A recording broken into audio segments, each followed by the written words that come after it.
അവിഹിതത്തിൻ്റെ period എന്ന് പറയുന്നത് 6 മാസം മുതൽ 6 വർഷം വരെയാണ്. 98% അവിഹിതങ്ങളും ഈ 6 മാസം മുതൽ 6 വർഷം വരെയാണ് നിലനിൽക്കുന്നത്.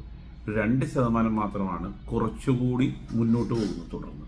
അല്ലാത്ത മുഴുവൻ പൂർണ്ണമായിട്ടുള്ള അവിഹിതങ്ങളും ഈ 6 മാസം അല്ലെങ്കിൽ 6 മാസം ഉണ്ടാവും, ചിലപ്പോൾ അത് മാക്സിമം 6 വർഷം വരെ ആകാം.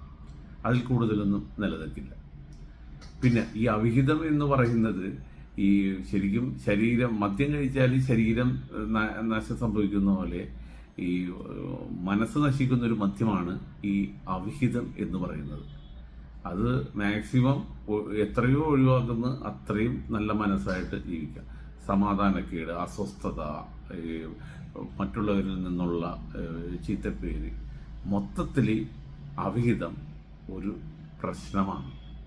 അത് ഒഴിവാക്കുന്നതാണ് മനസ്സിന് മറ്റുള്ള കാര്യങ്ങൾക്കും സമാധാനത്തിനും എല്ലാത്തിനും നല്ലത്. അവിഹിതം എന്ന് പറയുന്ന സാധനം ഒഴിവാക്കുക, അതാണ് നല്ലത്.